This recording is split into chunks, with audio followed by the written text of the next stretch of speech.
Jadikan ku alat dalam rumah-Mu. Inilah hidupku di tangan-Mu. Bentuklah turut kehendak-Mu. Pakailah sesuai rencana-Mu. Ku mau seperti-Mu, Yesus, disempurnakan selalu dalam segenap jalanku, memuliakan nama-Mu.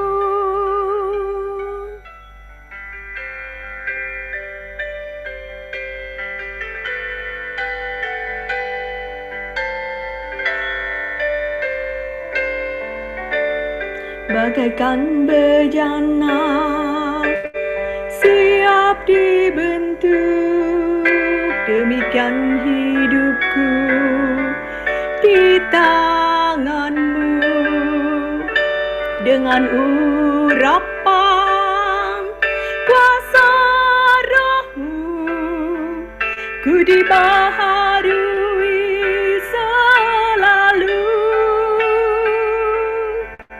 Jadikan ku alat dalam rumah-Mu. Inilah hidupku di tangan-Mu. Bentuklah turut kehendak-Mu. Pakailah sesuai rencana-Mu.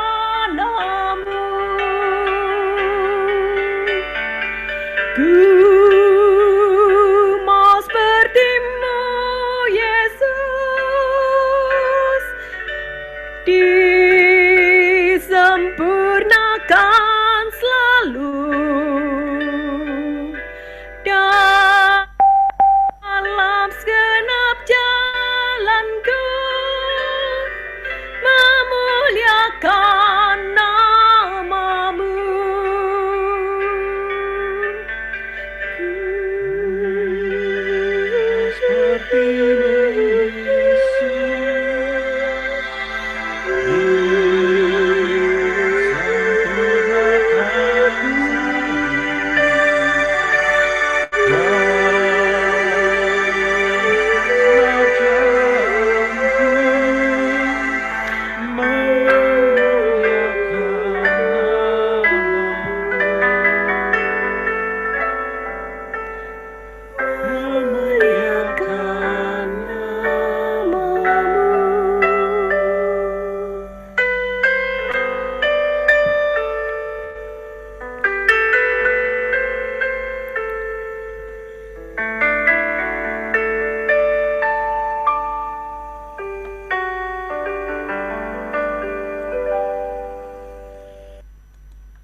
Silakan Om Agus. Dalam nama Bapa dan Putra dan Roh Kudus. Amin. Allah Bapa yang Maha Pengasih, kami bersyukur pada malam hari ini. Ternyata karya-Mu luar biasa. Engkau mengumpulkan kami melalui aplikasi Zoom ini untuk bersama-sama belajar menjadi seperti-Mu, Yesus. Kami akan siap dibentuk seperti bejana. Pakai kami pribadi demi pribadi, Tuhan, untuk menjadi alat-Mu yang lebih mengenal Engkau, yang mau menyerahkan dirinya ke dalam tangan-Mu diri kami, Tuhan. Pakai kami, bimbing kami serahkan acara kami mulai dari awal sampai akhir nanti ke dalam tangan-Mu, Tuhan. Berkati kami pribadi demi pribadi, host, co-host, dan hamba-Mu juga yang akan menjadi fasilitator, pimpin semuanya melalui Roh-Mu. Terima kasih Bapa, hanya melalui Putra-Mu Tuhan kami Yesus Kristus, kami serahkan acara ini. Amin. Dalam nama Bapa dan Putra dan Roh Kudus. Amin.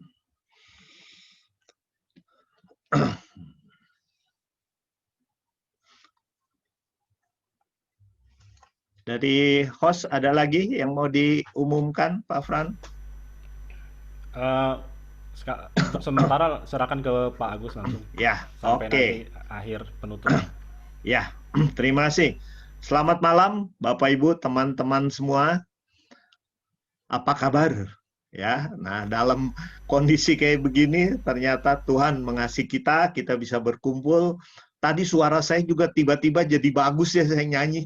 Luar biasa. Biasanya suara saya kalau nyanyi ngegeleong.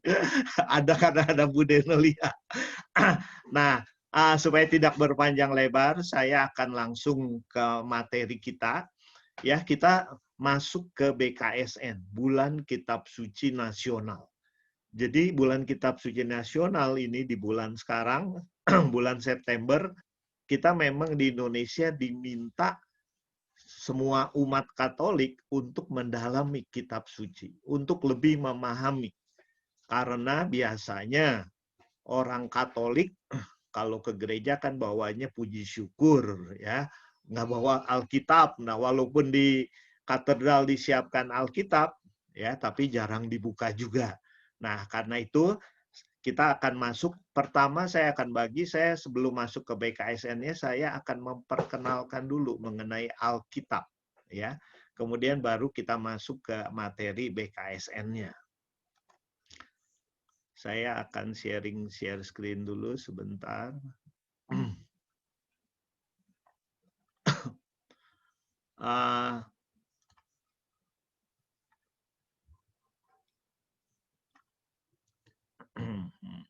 Sebentar dulu.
Sudah kelihatan ya? Sudah kelihatan, Fran? Oke, Sudah, Om. ya. Sudah. Nah, Ya. jadi tema kita memang bulan Kitab Suci Nasional 2020 ini mewartakan kabar baik di tengah krisis iman dan identitas. Nah, di tengah krisis. Sekarang kita memang lagi krisis karena adanya pandemi corona ini, COVID, ya. Tetapi ini sebenarnya tema ini sudah dibuat 3 tahun yang lalu. Nah, oleh Lembaga Biblika Indonesia. Nah, Lembaga Biblika Indonesia yang nyusun ini, ya, di situ pun Roh Kudus bekerja. Sehingga temanya mau nggak mau ini klop dengan tema tahun 2020 sekarang. Nah, jadi kita akan membuat supaya kitab suci ini menjadi akrab buat umat Katolik. Nah, di sini, di tema kita ini adalah mewartakan kabar baik di tengah krisis iman dan identitas. Nah, saya akan melihat ada 3 kata kunci. Yang pertama itu adalah kabar baik. Nah, apa sih kabar baik itu? Nah, kedua adalah iman. Dan ketiga, identitas. Jadi kita mau mewartakan kabar baik di tengah krisis. Nah, krisis apa? Krisis iman dan identitas. Nah, kita akan lihat 3 kata kunci ini sebelumnya. Tapi saya mau lihat mengenai yang pertama dulu. Kabar baik. ya. Nah, kabar baik, tapi beberapa orang ada yang juga mengatakan kabar gembira. Nah, sebenarnya kabar baik atau kabar gembira menurut teman-teman di sini. Nah, kita akan interaksi aja ya, Bu Maria Loho. Kira-kira kabar baik apa kabar gembira lebih enak atau lebih tepat? Di unmute dulu, ya. Ya. Dua-duanya enak sih, Pak. Dua-duanya enak ya. Nah, Kalau baik biasanya kan gembira ya. ya. Kalau kita baca Alkitab, harusnya memang selalu gembira, selalu baik. Tapi setelah membaca Alkitab, kadang-kadang mungkin tetap aja ini pandemi nggak berakhir kan, ya. Wah, boro-boro gembira, Pak. Nah, jadi banyak orang yang mengatakan lebih baik, bukan yang benar ya, lebih baik kabar baik katanya. Karena belum tentu bukan suasana hati, tapi kabar baik itu yang membuat kita menjadi kabar baik itu bukan artinya kabar yang membuat kita kebaikan, bukan. Tapi kabar baik itu sebenarnya juga apa artinya? Nah, kabar baik itu sebenarnya bukan apa, tapi lebih tepat kalau dikatakan kabar baik itu siapa. Nah, ya kabar baik Injil itu siapa? Nah, siapa itu? Itu adalah Yesus sendiri. Yesus adalah firman Allah. Jadi Allah yang sudah memfirmankan dirinya dan sudah menjadi manusia ya dalam bentuk Yesus. Nah, itu adalah kabar baik. Jadi buat kita kalau dikatakan Injil, mewartakan Injil, kita bukan mewartakan Alkitabnya, ya, bukan mewartakan bukunya, tapi mewartakan Yesusnya. Jadi kita berbeda dengan saudara kita, kalau kitab sucinya disobek atau diinjek, mereka marah. Kalau kitab suci kita disobek, dicoret, ya udah aja beli lagi yang baru, ya. Karena yang penting buat kita bukan kitab sucinya, tetapi Yesusnya. Nah, itu saya kembali ke share screen tadi. Nah, jadi kabar baik, kabar gembira silakan, tapi ada orang mengatakan lebih baik kabar baik, ya. Nah, kemudian kitab suci kita itu sebenarnya Alkitab atau Injil. Tadi saya aja bilangnya bolak-balik, ada Alkitab, ada Injil. Nah, kitab suci kita sebenarnya Alkitab, ya. Injil itu adalah bagian dari Alkitab yang menceritakan mengenai Yesus, ya. Ada 4 Injil, yaitu Matius, Markus, Lukas, Yohanes, ya. Nah, sedangkan dikumpulkan dengan kitab-kitab yang lain menjadi Alkitab. Itulah kitab suci kita. Ada perjanjian lama, perjanjian baru. Saya cuma sekilas saja. Nah, fungsi Alkitab itu ada orang mengatakan untuk memberikan informasi, informatif, ya. Kalau begitu, wah, Alkitab itu mirip koran dong, berikan informasi. Nah, apakah begitu? Mungkin sebagian ada. Misalnya ini.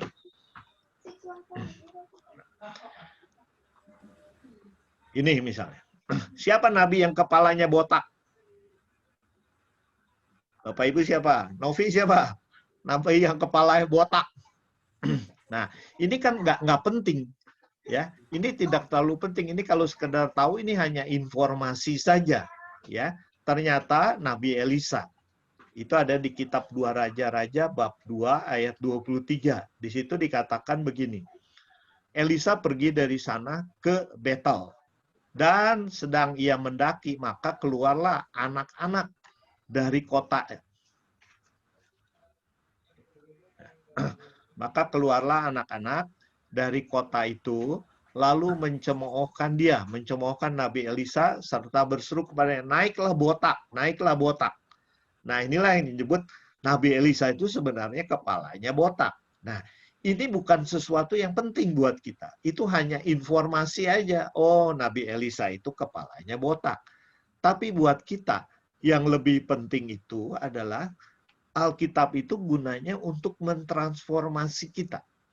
Untuk mengubah diri kita seperti tadi, supaya kita menjadi seperti bejana, seperti Yesus. Nah, ini yang lebih berfungsi buat kita. Karena dikatakan, ada banyak buku yang bisa menambah pengetahuan dan mengubah cara berpikir seseorang, nambah otaknya selagi makin pintar, Tetapi hanya satu buku yang bisa mengubah hidup seseorang secara total, yaitu Alkitab. Nah, ini mentransformasi. Jadi, buat kita membaca Alkitab bukan kitab pengetahuan, tapi untuk mentransformasi supaya kita menjadi lebih baik. Nah, ini juga ya dimaksud bukan untuk nambah pengetahuan, mengubah kehidupan. Nah, Alkitab, kalau Tensoplas mengubah luka luar, nah Alkitab ini gunanya untuk mengubah luka dalam, ya, supaya kita lebih mengenal Yesus, apa yang diinginkan Dia, apa yang tidak boleh kita lakukan, nah, supaya kita tidak salah jalan. Mengapa kita perlu membaca Alkitab? Nah, ini dulu orang Katolik sebelum Konsili Vatikan kedua dijauhkan dari Alkitab. Kenapa? Supaya jangan menafsirkan sendiri sehingga salah jalan. Rekan kita orang Protestan, mereka menginterpretasikan, membaca ya Alkitab, karena kalau pendeta yang nggak setuju, gampang aja saya bikin gereja baru. Nah, tapi kalau gereja Katolik tidak, ya. Nah, supaya tidak ada perpecahan terhadap hierarki, maka kita dijauhkan dari Alkitab. Yang hanya boleh membaca Alkitab adalah para romo. Nah, tapi setelah Konsili Vatikan kedua, gereja Katolik membuka diri, ya, memperkenankan umatnya untuk membaca Alkitab. Dan sekarang ternyata luar biasa orang Katolik itu haus akan Alkitab. Saya ketemu beberapa komunitas yang selalu dibicarakan oleh itunya, ntar ada webinar Alkitab apa ya? Nah, waduh ini webinarnya bentrok, ini bagus, ini bagus. Nah, saya mau ikut yang mana? Nah, mereka sudah dalam masa begini dengan Zoom, nah mereka bisa belajar kemana-mana. Ya. Nah, saya singkat aja, mengapa kita perlu membaca Alkitab? Santo Hieronymus mengatakan, mengabaikan kitab suci itu sama dengan mengabaikan Kristus.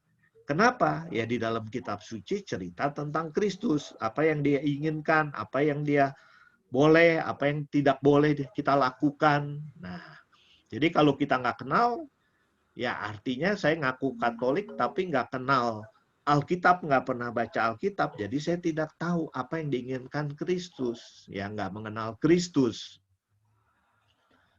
Tujuan dari ideal membaca kitab suci itu adalah tadi kita ditransformasi menjadi umat yang semakin beriman. Karena di Mazmur 119 dikatakan, sabda Allah adalah pelita bagi kakiku, terang bagi jalanku. Nah, kalau nggak ada sabda Allah, kita kesandung. Kita masuk got. Ya. Nah, kedua, kitab suci membawa kita kepada pengenalan dan persatuan dengan kehidupan Allah. Dan yang ketiga, sabda Allah itu yang ditulis di 2 Timotius 3 khususnya ayat 16 itu bermanfaat untuk mengajar, untuk menyatakan kesalahan, untuk memperbaiki kelakuan dan mendidik orang dalam kebenaran. Supaya kita tahu aturan, mana yang boleh, mana yang tidak boleh. Nah, dan satu lagi ini juga menarik. Kalau kita baca Alkitab, ternyata kita dilindungi oleh para malaikat. Nah, apakah demikian? Dengan mata jasmani saya nggak bisa lihat, ya. Tapi dengan mata rohani orang-orang banyak mengatakan seperti ini, ya. Nah, jadi silakan Bapak Ibu dalam bulan kitab suci ini kita makin, tadi istilah Fran, marilah kita makin giat, bubar, ya, baca. Nah, buka, baca dan renungkan. Buka, baca dan renungkan, ya. Kalau nggak dibuka mana bisa dibaca, ya. Nah, ini. Kemudian kita juga perlu tahu Alkitab kita secara sederhana Katolik dan Protestan itu berbeda, ya. Alkitab Katolik itu punya 46 kitab di Perjanjian Lama, 27 kitab di Perjanjian Baru. Sedangkan yang Protestan lebih sedikit. 39 di Perjanjian Lama, 27 di Perjanjian Baru. Sama Perjanjian Barunya. Yang lama Perjanjian Lamanya, karena di Katolik ada kitab-kitab deuterokanonika. Ya. Nah, secara lebih singkat lagi nih. Ya. Nah, ini Perjanjian Lama, ini Perjanjian Baru. Nah, Totalnya Katolik 73, Protestan 66. Ada orang mengatakan, orang Katolik bilang, itu Protestan yang buang kitab-kitab yang nggak mereka setujui. Tapi orang Protestan, itu orang Katolik nambah-nambahin. Nah, sebenarnya Monsinyur Pidiarto menjelaskan dua-duanya benar, cuman ngambilnya dasarnya yang berbeda. Ya, itu dasar-dasar Alkitab dari terjemahan yang mana itu yang berbeda. Nah, yang diambil Katolik itu ada kitab-kitab deuterokanonikanya, yaitu kalau Bapak Ibu punya Alkitabnya yang ada deuterokanonika ada di tengah ya, Perjanjian Lama, deuterokanonika Perjanjian Baru. Ini judul-judul kitabnya. Nanti PowerPoint saya bisa bagikan ya. Nah, sedikit saya berikan pedoman untuk baca Alkitab. Ya. Dalam baca Alkitab, sebaiknya katanya gunakan Alkitab cetakan yang berupa buku. Jadi yang ada di gadget, yang ada di gadget kalau terpaksa boleh. Tapi kalau enggak, lebih enak pakai yang ada cetakan. Kenapa? Karena kalau ada yang cetakan, yang dirangsang seluruh panca indera kita. Bukan hanya penglihatan, pendengaran enggak ya, maaf ya. Kemudian perabaan, penciuman juga dirangsang. Wah, Alkitabnya udah lama nih, agak bau. Nah, ya di lemari terus. Nah, itu ya. Jadi kita gunakan panca indera. Memang di sini pendengaran tidak. Pendengaran kita yang membacanya sehingga merangsang telinga kita. Gunakan Alkitab resmi LAI yang ada di deuterokanonikanya. Bila terpaksa lagi nyetir mobil atau lagi mata sakit, nah kita bisa pakai Alkitab audio. Nah, sekarang ada di mana? Ada di aplikasi e-Katolik. Ya, itu Bapak Ibu bisa gunakan sambil, aduh mata saya sudah lelah nih, tapi saya belum baca Alkitab. Nah, dengerin aja. Ya. Kemudian di sini, dalam membaca Alkitab, hendaknya kita gunakan panca indera. Dengan mata buat visualisasi. Jadi bayangkan, rasakan. Misalnya, Yesus berpuasa 40 hari, 40 malam. Bayangkan dinginnya suasana di padang gurun malam hari, panasnya di siang hari, laparnya Yesus setelah berpuasa 40 hari, 40 malam. Sehingga waktu setan datang, kalau kamu memang Tuhan, ubah tuh batu jadi roti. Nah, kelihatannya kita baca gampang aja. Tapi kalau kita menggunakan, aduh iya perut saya lapar ya. Nah, gimana? Ternyata itu godaan yang berat. Ya. Nah, jadi ini petunjuk singkat nanti bisa dibaca lagi oleh teman-teman semua. Jadi kitab suci itu, kitab suci kita sekali lagi, kitab suci orang Katolik mah ditulis manusia, betul ditulis ya. Tapi penulis itu mendapatkan bimbingan Roh Kudus. Nah, jadi dia nggak asal bukan hanya dengan otaknya, tetapi dengan bimbingan Roh Kudus. Kemudian juga tadi ini ya, bermanfaat untuk mengajar, menyatakan kesalahan, memperbaiki kelakuan, mendidik orang dalam kebenaran. Jadi kalau Alkitab ditulis dengan bimbingan Roh Kudus, sebelum membaca pun kita berdoa mohon bimbingan Roh Kudus. Nah, Bapak Ibu, kita sekarang gadget itu suatu hal yang udah biasa. Nah, gadget juga bisa dipakai untuk memperdalam iman kita. Karena di Play Store, itu khususnya untuk Android, ini ya banyak aplikasi. Ya, Alkitab Bahasa Indonesia, Alkitab ND, Alkitab LAI, yang resmi itu ini ya, Alkitab LAI, ada kuis Alkitab, ada e-Katolik ini, yang sekarang sangat populer, ya, ada renungan dan berbagai hal. Ya, silakan Bapak Ibu nanti cek di HP-nya malam, jangan liatin WA aja atau yang lain, nah coba cari aplikasi Alkitab yang bermanfaat. Nah, kita sekarang masuk lagi ke bulan kitab suci kita ya. Tadi baru kabar baik. Nah, sekarang mewartakan kabar baik. Oh, kabar baik itu tadi ya, pesan dari Tuhan yang disampaikan kepada kita manusia. Kalau saya mau berkomunikasi dengan Tuhan, kita bisa dengan baca firman-Nya, kabar baik, Alkitab, dan kedua dengan berdoa. Nah, mendapatkan kabar baik itu apa? Oh, kabar baik itu surat cinta Tuhan kepada saya tadi, ya. Berdoa, saya bisa ngomong pada Tuhan. Tuhan juga bisa bicara sama saya. Nah, kita bisa berkomunikasi.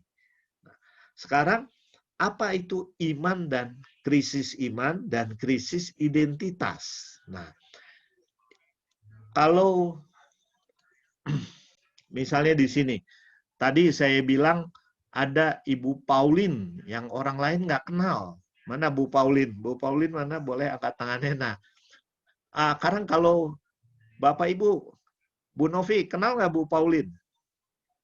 Siapa itu Bu Pauline? Nah, identitasnya siapa? Umurnya berapa? Tinggal di mana? Tadi Pak Fran nanya, Bu Pauline tinggal di mana? Di Blok B katanya, ya. Nah, baru identitasnya tersingkap sedikit. Nah, sekarang kalau ditanya, siapa Bapak Ibu pribadi demi pribadi? Kalau mungkin Pak Yoyo sama Ibu sering di psikolog kan tanya, siapa aku? Siapa saya? Nah, sekarang siapa sayanya bukan yang ngorek ke dalam, tapi kita mau lihat saya sebagai orang yang dilihat oleh tetangga, oleh orang lain. Ya. Nah, siapa identitas saya? Oh, saya namanya Agus Gunawan, tinggal di sini, agama Katolik. Nah, yang sekarang yang jelas adalah terkait identitas, terkait dengan agama. Oh, Pak Agus tuh orang Katolik ya. Oh, kok kelakuannya kenapa begini? Nah, kok nggak sesuai dengan identitasnya? Nah, apakah ada yang salah? Ada krisis dalam imannya. Ya, Katolik iman juga itu kepercayaan kita, agama. Nah, mau nggak mau, sekarang kita mau lihat, apa sih arti iman? Ya. Saya akan ambil definisi dari Alkitab. Nah, di Ibrani bab 11 ayat 1 dikatakan, iman adalah dasar dari segala sesuatu yang kita harapkan. Jadi kalau kita punya harapan, artinya saya punya iman. Kalau kata dokter, Anda sudah kena kanker stadium 4, udah nggak punya harapan, udahlah saya mah menunggu mati aja. Nah, itu artinya saya udah nggak punya iman lagi. Tapi saya selalu punya harapan. Kenapa? Karena Yesuslah harapan kita. Iman, harapan, dan kasih. Dan bukti dari segala sesuatu yang tidak kita lihat. Jadi iman tidak perlu selalu bisa dicerna dengan panca indera.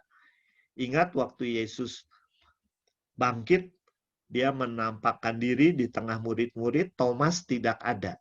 Nah, Thomas nggak percaya. Ya, minggu depannya Yesus ada di situ, Thomas juga ada. Yesus mengatakan, kalau kamu nggak percaya, cucukkanlah tanganmu ke dalam bekas lukaku. Nah, Thomas baru mencocokkan tangannya, dan Yesus mengatakan, berbahagialah engkau yang apa? Yang tidak melihat namun percaya. Nah, inilah segala sesuatu yang tidak kita lihat tapi kita percaya, itu adalah iman. Nah, kita punya iman kita kepada Yesus, ya. Nah, identitas itu tadi jati diri ini otomatis akan terlihat dalam cara kita berkata, berpikir, dan bersikap, berbuat, ya. Kalau identitas secara fisik ya adanya di KTP, SIM, dan sebagainya. Nah, sekarang kalau kita punya identitas, saya orang Katolik. Nah, bagaimana saya menunjukkan identitas saya? Gampangnya misalnya gini, kalau Pak Ridi ditunjuk, Pak Ridi masuk pengadilan, ya, kemudian kata saksi Pak Ridi itu orang Katolik, apa buktinya? Apa buktinya Pak Ridi orang Katolik? Ada yang mengatakan, oh itu di rumahnya ada salib. Oh Pak Ridi kalau hari Minggu ke katedral, bawa puji syukur. Nah, itu menunjukkan memang dia Katolik. Tapi harusnya ada identitas yang lebih mendalam. Bukan hanya identitas fisik. Tapi, oh Pak Ridi itu orang Katolik. Kenapa? Karena di kantor dia jujur. Ya, teman-temannya korupsi dia enggak, lurus. Nah, itu orang Katolik. Ya. Nah, itulah identitas kita di dalam iman kita ditunjukkan.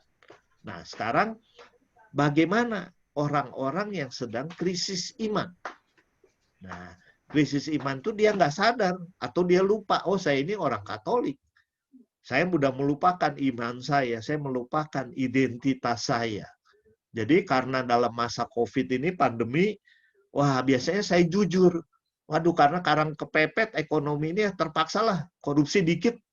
Nah, ini adalah krisis iman juga, ya.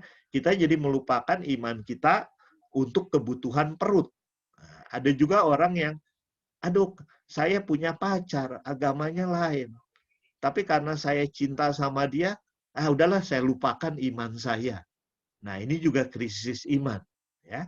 Nanti kita lihat contoh-contoh yang lain lagi.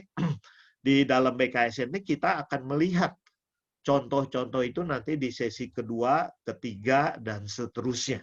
Ya, ini. Jadi materi BKSN kita hari ini tuh Allah adalah kasih. Nah, kita mau mengenali dulu siapa sih Allah kita. Iman kita itu kita beriman kepada Allah, kepada Tuhan Yesus. Nah, siapa dia? Nah, ini kita mau kenali. Allah adalah kasih. Kedua, Yesus itu anak manusia, tapi huruf besar, bukan huruf kecil. Ya, kita manusia adalah anak Allah. Nah, tapi kita juga berdosa. Nah, kalau kita berdosa, kita udah dibuang oleh Tuhan, betul. Kita udah dibuang oleh Tuhan dari Taman Firdaus. Ya, Adam dan Hawa berdosa, diusir, tapi Tuhan tetap mengasihi. Kita tetap dipercaya oleh Tuhan. Seperti para rasul, kita diminta untuk menjadi penjala manusia. Nah, kemudian sebagai orang beriman yang lemah, nah kita juga jangan jalan sendiri. Kita perlu bersekutu. Sehingga di acara seperti ini, walaupun dengan Zoom, kita bersekutu. Nanti kita akan saling sharing. Ya. Kita masuk. Allah adalah kasih. Nah, ya tujuannya kita mau menyadarkan diri kita sendiri bahwa kita percaya Allah adalah kasih. Betul nggak? Nah, nanti kita lihat dari Alkitab, kita juga perlu menyadari identitas kita masing-masing sebagai orang yang dikasihi Allah. Dan yang ketiga, kalau kita dikasihi Allah, kita juga perlu mengasihi Allah dan perlu mengasihi sesama. Nah, inilah tujuan dari sesi ke-1. Kita akan melihat, nah tapi sebelum itu, kita mau melihat dulu dari bacaan Alkitabnya. Ya. 1 Yohanes 4 ayat 7 sampai 11. Kemarin Pak Fran udah bagikan, ada di grup, tapi sekarang saya mau minta bantuan Bu Ica ya untuk bacakan. Bu Ica siap? Boleh, Pak. Ya, 1 Yohanes 4. Yang lain boleh buka Alkitab, kalau nggak buka juga dengarkan dulu aja. Ya, kita konsentrasi dengarkan dulu. Ya, silakan Bu Ica. Bacaan kitab suci Allah adalah kasih 1 Yohanes 4 ayat 7 sampai dengan 21. Saudara-saudaraku yang terkasih, marilah kita saling mengasihi, sebab kasih itu berasal dari Allah. Dan setiap orang yang mengasihi lahir dari Allah dan mengenal Allah. Barang siapa tidak mengasihi, ia tidak mengenal Allah, sebab Allah adalah kasih. Dalam hal inilah kasih Allah dinyatakan di tengah-tengah kita, yaitu bahwa Allah telah mengutus anaknya yang tunggal ke dalam dunia, supaya kita hidup olehnya. Inilah kasih itu. Bukan kita yang telah mengasihi Allah, tetapi Allah yang telah mengasihi kita, dan yang telah mengutus anaknya sebagai pendamaian bagi dosa-dosa kita. Saudara-saudaraku yang kekasih, jikalau Allah sedemikian mengasihi kita, maka haruslah kita juga saling mengasihi. Tidak ada seorang pun yang pernah melihat Allah. Jika kita saling mengasihi, Allah tetap di dalam kita, dan kasih-Nya sempurna di dalam kita. Demikianlah kita ketahui bahwa kita tetap berada di dalam Allah dan Dia di dalam kita. Ia telah mengaruniakan kita mendapat bagian dalam Roh-Nya. Dan kami telah melihat dan bersaksi bahwa Allah telah mengutus anaknya menjadi juru selamat dunia. Barang siapa mengaku bahwa Yesus adalah anak Allah, Allah tetap berada di dalam Dia, dan Dia di dalam Allah. Kita telah mengenal dan telah percaya akan kasih Allah kepada kita. Allah adalah kasih, dan barang siapa tetap berada di dalam kasih, ia tetap berada di dalam Allah, dan Allah di dalam Dia. Dalam hal inilah kasih Allah sempurna di dalam kita, yaitu kalau kita mempunyai keberanian pada hari penghakiman. Karena sama seperti Dia, kita juga ada di dalam dunia ini. Di dalam kasih tidak ada ketakutan. Kasih yang sempurna melenyapkan ketakutan. Sebab ketakutan mengandung hukuman, dan barang siapa takut, ia tidak sempurna di dalam kasih. Kita mengasihi karena Allah lebih dahulu mengasihi kita. Jikalau seorang berkata, "Aku mengasihi Allah," dan ia membenci saudaranya, maka ia adalah pendusta. Karena barang siapa tidak mengasihi saudaranya yang dilihatnya, tidak mungkin mengasihi Allah yang tidak dilihatnya. Dan perintah ini kita terima dari Dia. Barang siapa mengasihi Allah, ia harus juga mengasihi saudaranya. Inilah sabda Tuhan. Terpujilah, syukur kepada Allah. Terima kasih Bu Ica. Bapak Ibu, silakan ya dibaca masing-masing dulu beberapa menit, 2-3 menit ya, untuk direnungkan kalimat per kalimat. Mungkin ada kalimat yang menarik. Silakan dibaca dalam hati, pribadi demi pribadi.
Ya, kalau kita lihat perikop ini 1 Yohanes 4 ayat 7 sampai 21, kata kuncinya jelas ya, Allah adalah kasih.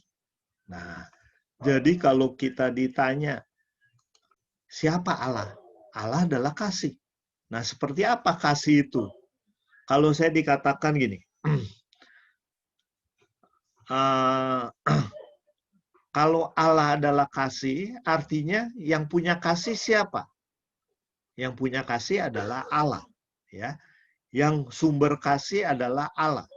Dan Allah itu adalah kasih itu sendiri. Nah, kasih itu apa sih? Apa? Bu Fani, kasih apa? Dalam pengertian sehari-hari aja. Apa sih kasih itu?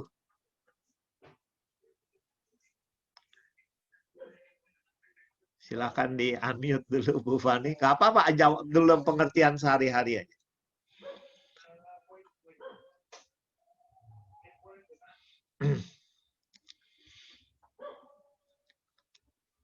Masih di-unmute, masih di-mute. Ya. Belum. Belum Bu Fani. Ya. Kasih kebaikan mungkin Pak. Kasih itu kebaikan. Karena saya mengasihi orang lain, maka saya mau berbuat baik kepada orang lain. Ya, mungkin oke ya. Pak Ari, ada tambahannya Pak Ari? Kasih itu cinta, kasih itu memberi, Pak. Kasih itu memberi. Kasih itu cinta. Ya, kasih dalam bahasa Indonesia kan kasih cinta, ya. Nah, tapi saya mengasihi Allah, saya mencintai Allah. Nah, saya mengasihi anak saya mencintai anak saya. Tapi kelihatannya dalam segi emosional lebih mendalam yang mana? Kasih atau cinta? Bu Maria Loho.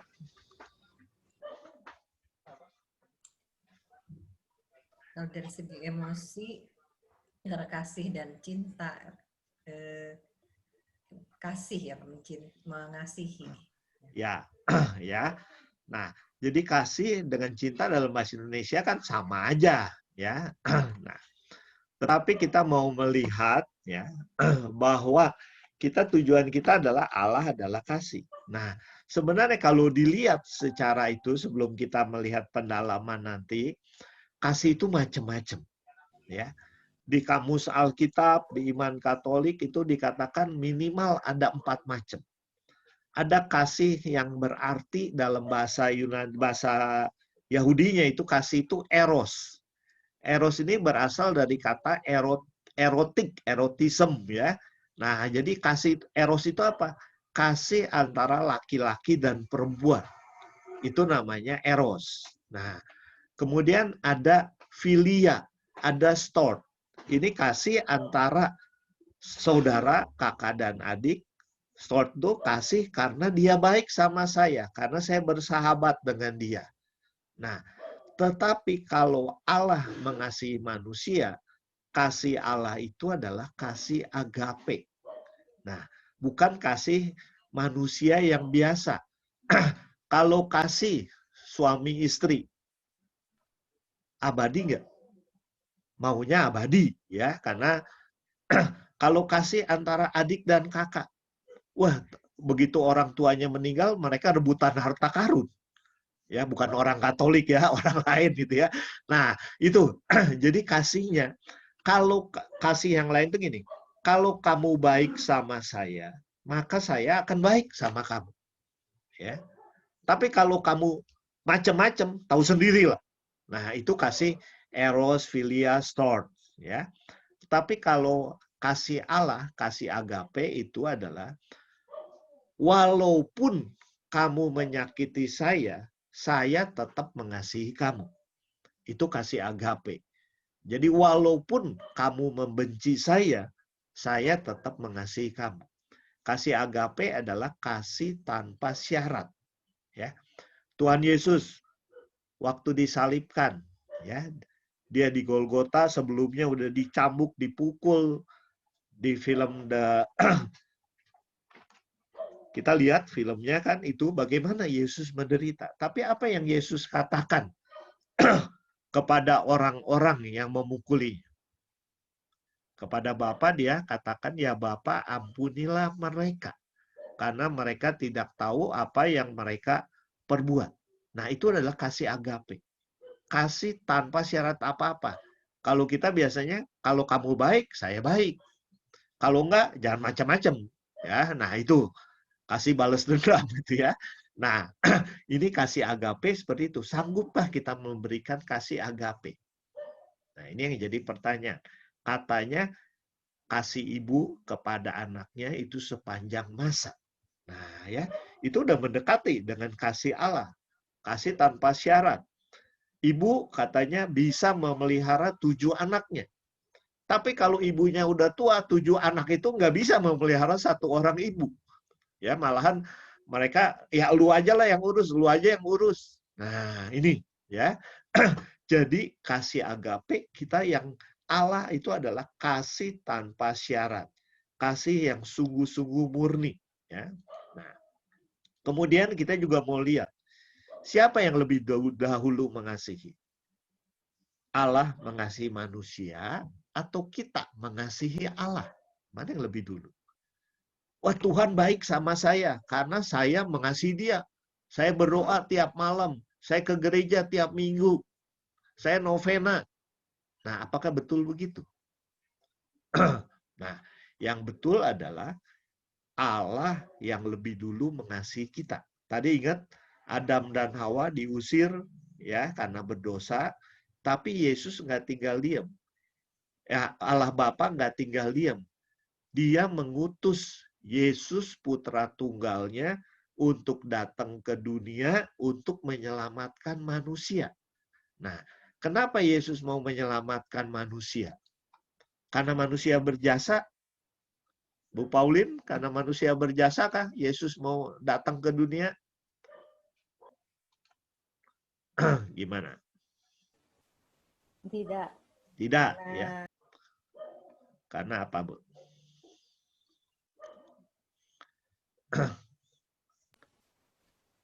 Karena ya, Yesus mengasihi manusia. ya. Karena Yesus itu mentaati perintah Bapaknya untuk datang ke dunia, ya. Dikatakan ini yang jelas di Roma 5 ayat 8 dikatakan gini. Akan tetapi Allah menunjukkan kasih-Nya kepada kita oleh karena Kristus telah mati untuk kita ketika kita masih berdosa. Jadi Yesus datang ke dunia itu untuk menyelamatkan kita manusia yang berdosa, bukan karena kita berjasa. Ya. Karena Allah yang begitu mengasihi kita, Dia utus Yesus. Nah, jadi siapa yang lebih dulu kalau gitu? Yang lebih dulu mengasihi adalah Allah mengasihi kita, ya. Nah, kalau begitu kita nggak usah mengagungkan, saya mengasihi Allah. Ya. Nah, nggak perlu. Itu karena Allah yang sudah lebih dulu dan lebih besar mengasihi kita. Ya. Kasih kita itu nggak ada apa-apanya. Nah, malahan sekarang kalau kita kembali ke sini, kita lihat ini, ya. Bapak Ibu coba dilihat di Yohanes 3 ayat 16. Nah, apa yang dikatakan di dalam Alkitab? Yohanes 3 ayat 16. Bu Christine udah ketemu? Kalau boleh tolong dibacakan.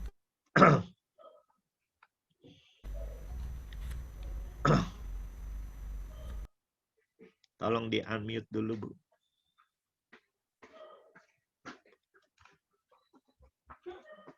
Suaranya belum. Bu Christine belum suaranya. Ya. Masih belum benar. Suaranya belum.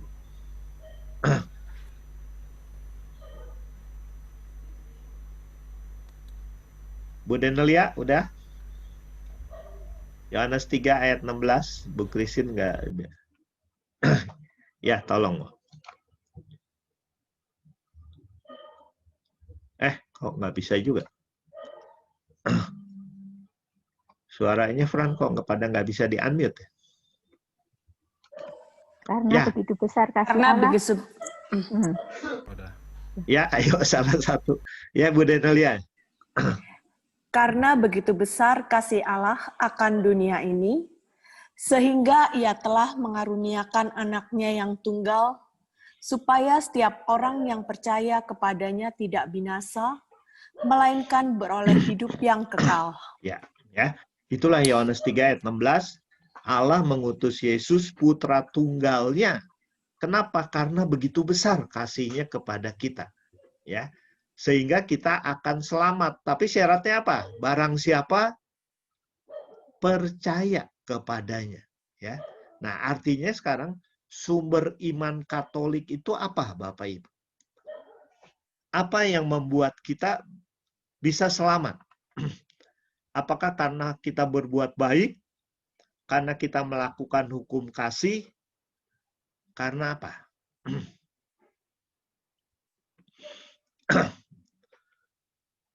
Bu Ica, menurut Bu Ica apa? Karena apa?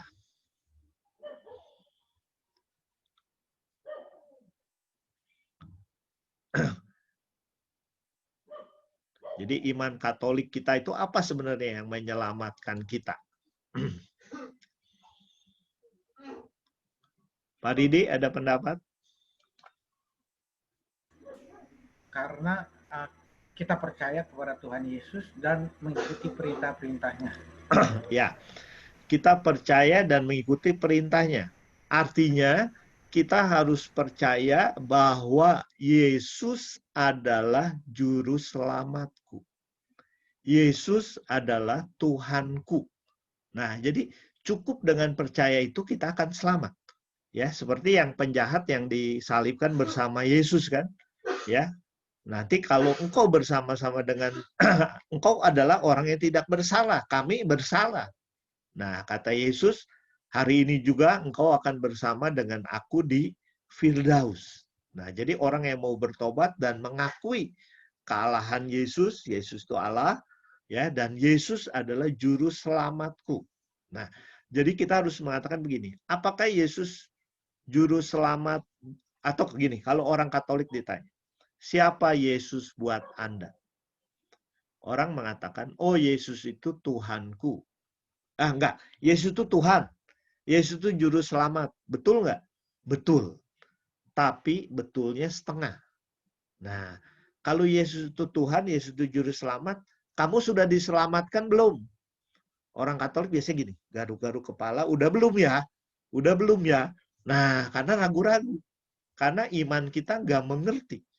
Jadi Yesus adalah juru selamatku. Juru selamat umat manusia, iya. Tapi Anda percaya nggak dia juru selamat Anda? Nah, kita harus mengatakan iya. Nah, dia adalah juru selamatku. Itulah yang membuat kita diselamatkan. Itulah iman kita. Ya, Yesus juru selamat dan Yesus Tuhanku. Artinya dia yang mengatur kehidupan saya. Nah, itu ya Bapak Ibu, teman-teman yang perlu kita perhatikan. Nah, sekarang kalau kita kembali ke materi kita, ya, nah dari yang tadi kita udah baca pribadi, nah sekarang kita coba mau mengeksplor pertanyaan pertama. Siapakah Allah yang diperkenalkan dalam 1 Yohanes 4 tadi? Siapakah Allah yang diperkenalkan? Ya, coba boleh dibuka di 1 Yohanes 4 tadi mulai dari ayat 7. Nah, siapakah Allah? Kalau tadi, siapakah identitasnya? Pak Agus, Pak Ridi. Nah, kita bisa cerita. Nah, sekarang siapakah Allah yang kita mau kenali itu?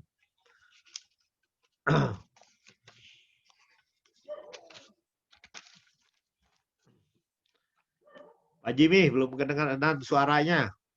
Ayo silakan Pak Jimmy. Di-unmute dulu, Pak.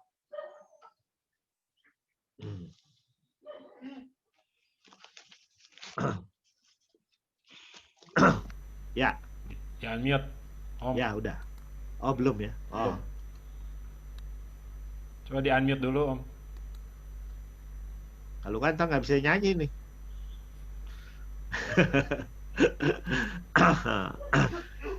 Bu Ica yang tadi udah baca, apa gimana Bu Ica?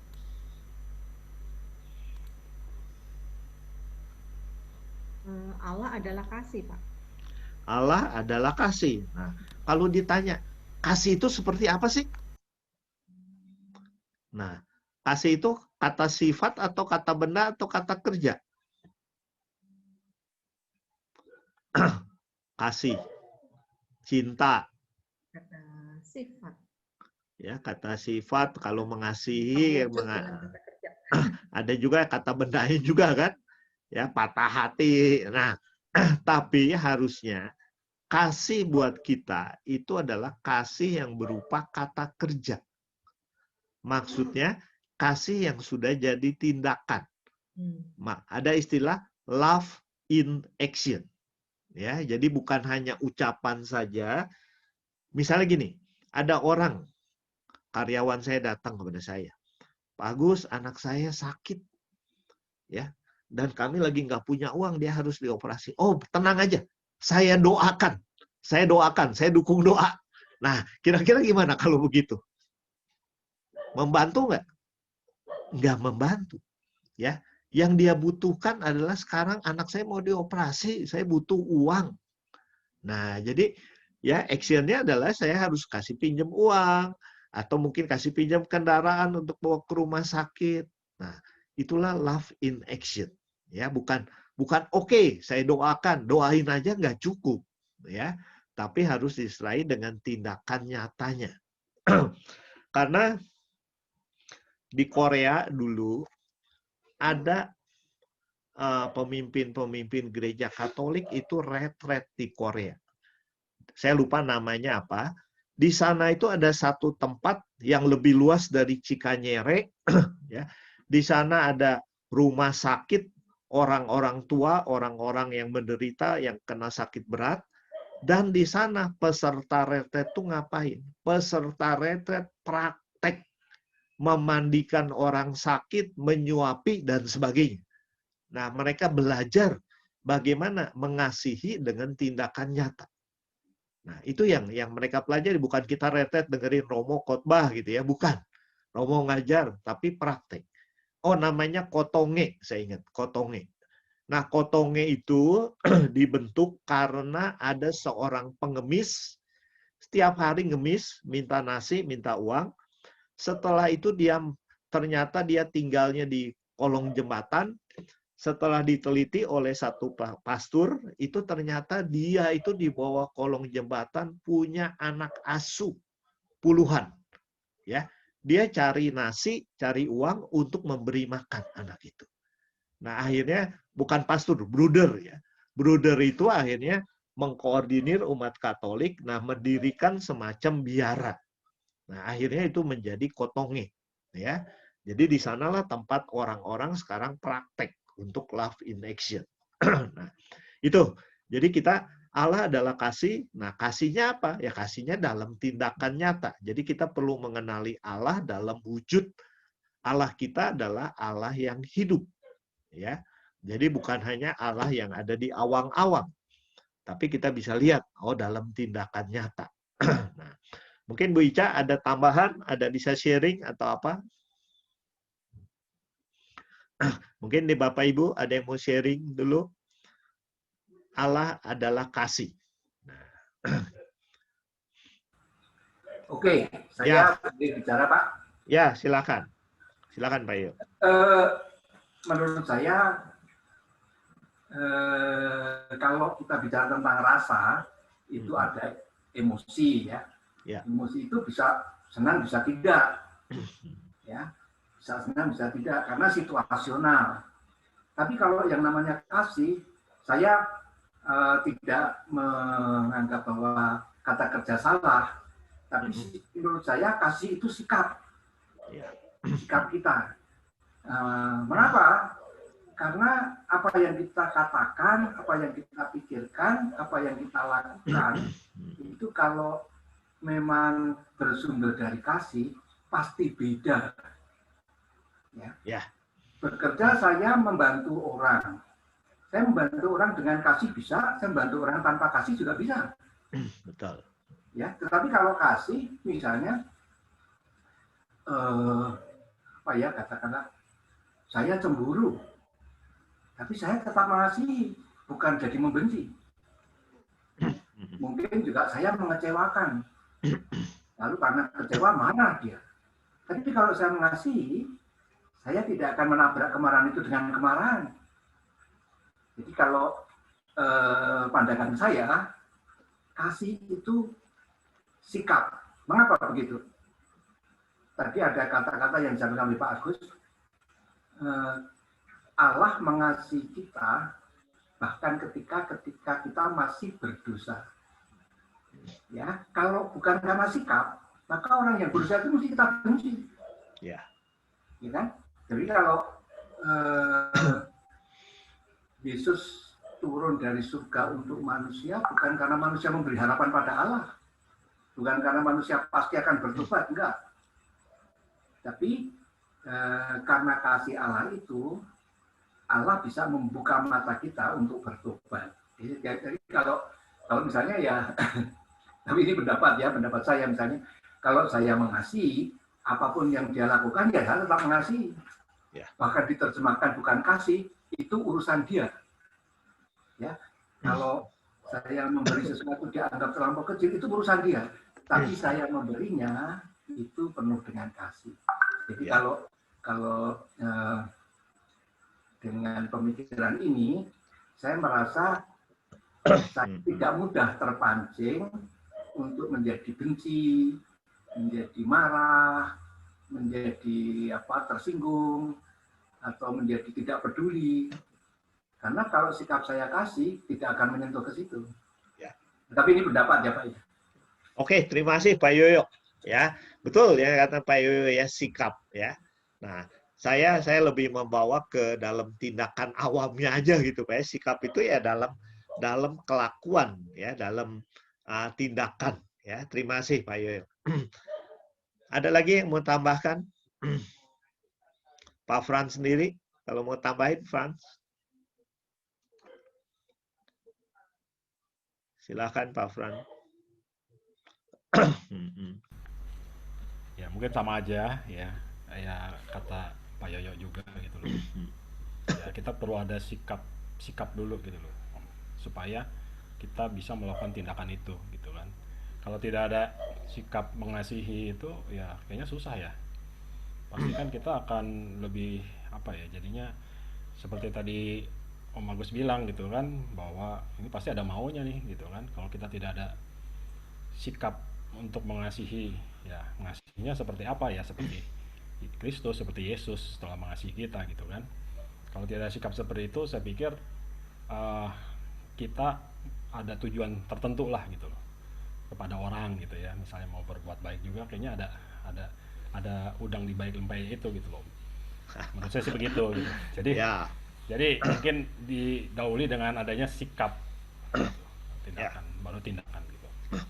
Oke ya, jadi pokoknya kalau Yesus tadi kan kasihnya agape tanpa mengharapkan apa-apa. Ya, walaupun disakiti, ya, tadi Allah mau menyelamatkan umat manusia selagi masih berdosa. Walaupun manusianya nggak mau nerima, ya Allah tetap mengasihi. Itu yang ditekankan oleh Pak Yoyo tadi ya. Makasih. Masih ada lagi yang lain? Nah, yang berikutnya kita lihat ya, dalam pendalaman yang kedua itu, bagaimana Allah mengasihi manusia. Nah, Bapak Ibu, gimana sih? Atau gini, kita sharing aja secara singkat. Bagaimana Allah mengasihi Anda? Dalam kondisi apa?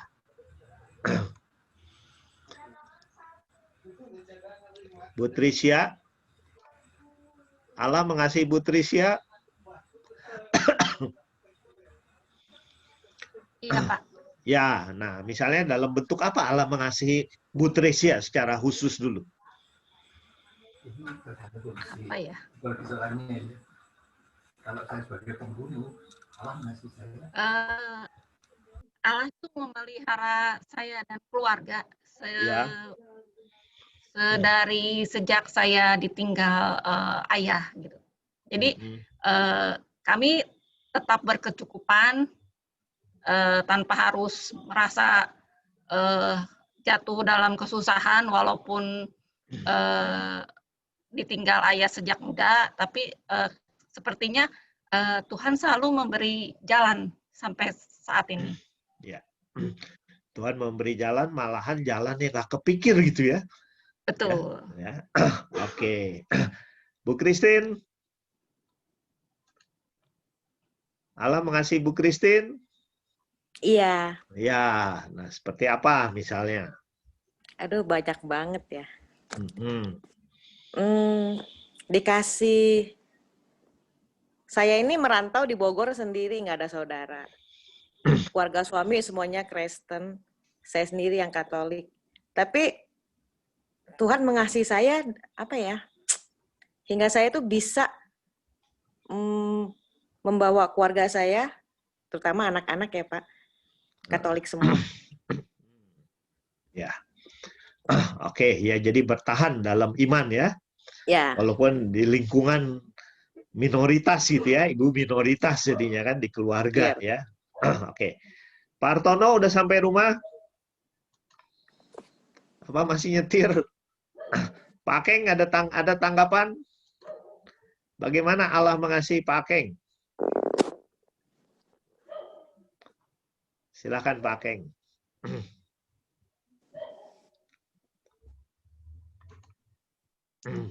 Halo Pak. Ya. Halo. Ya, ayo. Lagi ada tamu, maaf. Oh, lagi ada tamu. Oh ya. Ya, jadi saya yang dengerin. Ya, kalau gitu Ibu aja yang jawab dulu. Ibu yang sharing. Ya, Allah sih mengasihi kita banyak banget ya, Pak. Kita dikasih kesehatan, terus kebahagiaan dalam keluarga, gitu kan. Banyak banget lah. Rezeki, gitu kan. Oke, makasih. Pak Keng ada? Bu Melisanya? Pak Kengnya senyum aja, fotonya aja nggak ada. Ya Pak, banyak banget. Ya, gimana? Ya, Allah memang mengasihi kita ya. Contoh realnya yang dialami. Apa ya? Dalam kehidupan saya, yang saya alami banyak ya. Ya, sekarang satu aja. Satu aja. Anak-anak semua pada udah ada yang udah selesai kuliah, 2 udah kerja. Gitu. Ya, oke, makasih. Jadi kalau kita lihat teman-teman semua ya, Allah begitu baik pada kita.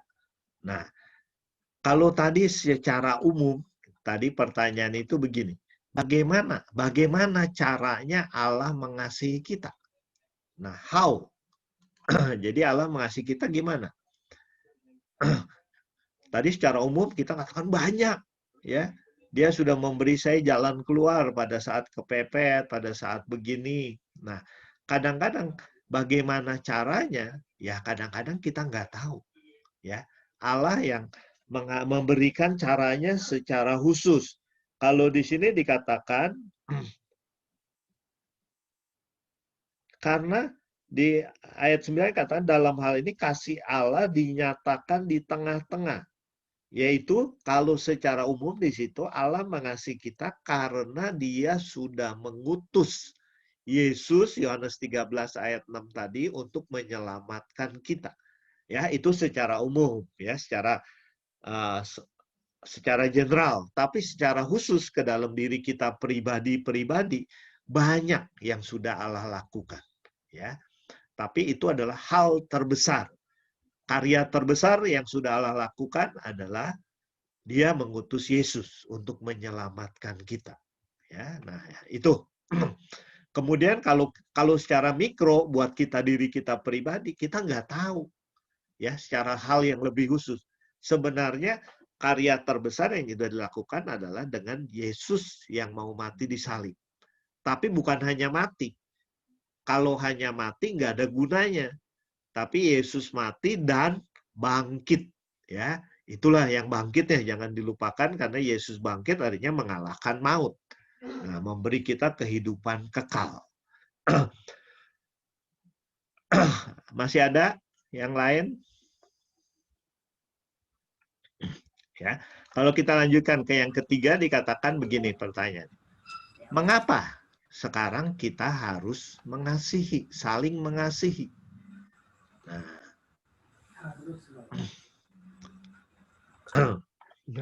jelas Pak, karena dari ajaran Kristus untuk menyelamatkan manusia itu jelas, dia kalau nggak mengasihi kita, buat apa dia mati di kayu salib untuk membebaskan kita dari dosa. Jadi dari kehidupan sehari-hari pun kata kunci kasih itu adalah sakral yang harus diikuti oleh seluruh umat Katolik untuk hidup sesama, berbagi kasih kepada keluarga, sesama, dan teman-teman lainnya. Ya. Itu Pak kira-kira. Ya, jadi kalau Allah sudah mengasihi kita, ya di sini juga ada di ayat yang dikatakan di ayat ke-11. Saudara-saudaraku kekasih, jikalau Allah sedemikian mengasihi kita, maka haruslah kita juga saling mengasihi. Ya, itu yang perintah Yesus. Dikatakan oleh Yesus gini, jika kamu murid-muridku, hendaknya kamu saling mengasihi. Ya, kalau murid-murid Yesus saling bermusuhan, ya itu nggak ngikutin perintah Bapaknya gitu. Ya, nah jadi kita harus mengikuti perintah Bapaknya. Pak Yoyo ada tambahan? Ya, saya menambah begini. Ya. Mengapa kita harus mengasihi? Saya mengajak kita tidak hanya copy paste saja, tapi menurut saya begini. Kalau saya mengasihi, yang berkembang itu saya. Kalau saya mengasihi ayah saya, ibu saya, adik kakak saya, istri saya, ipar saya mengasihi itu, yang dikasih mungkin nggak tahu, tapi saya yang berkembang. Kasih yang ada dalam hati saya lah yang berkembang. Mengapa ini menjadi penting? Karena dalam kondisi seperti itulah saya terkoneksi terus dengan Allah. Kalau Allah adalah kasih, kalau saya mengasihi terus, maka handphone saya itu siap berdering. Dan Tuhan siap menjawab terus. Kalau saya mengasihi, misalnya saya mengasihi Pak Agus, saya datang ke tempat Pak Agus, saya tidak akan berjaga-jaga dia mau menyinggung saya apa enggak. Ya, saya tidak akan berjaga-jaga dia mau minta dukungan apa, enggak. Kalau saya mengasihi, saya siap menerima kasih. Ya. Tapi kalau saya tidak menerima kasih, saya enggak apa-apa karena yang penuh kasih saya.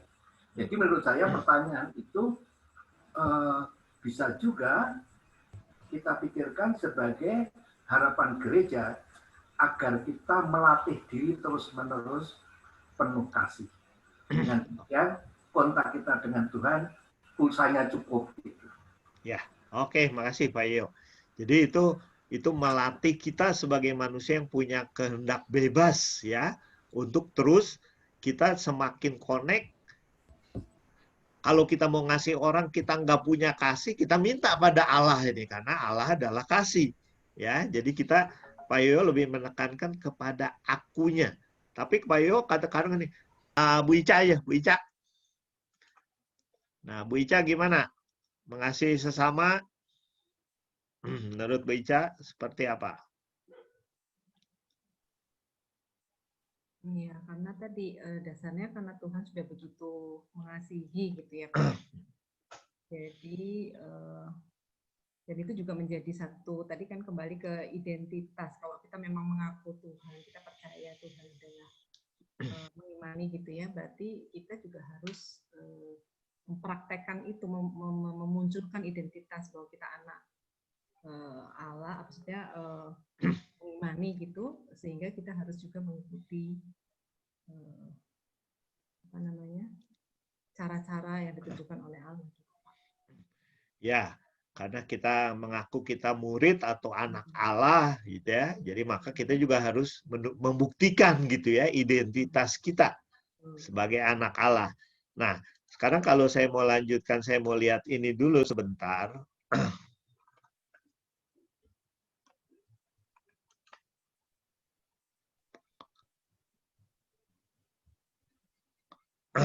Nah, kalau saya tanya ini, kita itu perlu mengasihi siapa saja. Siapa saja yang perlu kita kasihi. Di hukum kasih, kasihilah Tuhan Allahmu dengan segenap hatimu, jiwamu, pikiranmu. Kedua, kasihilah sesamamu seperti engkau mengasihi dirimu sendiri. Ya, seperti mengasihi dirimu sendiri. Ngasih Allah, ngasih sesama. Terus kasih siapa lagi? Bu Denelia, siapa lagi?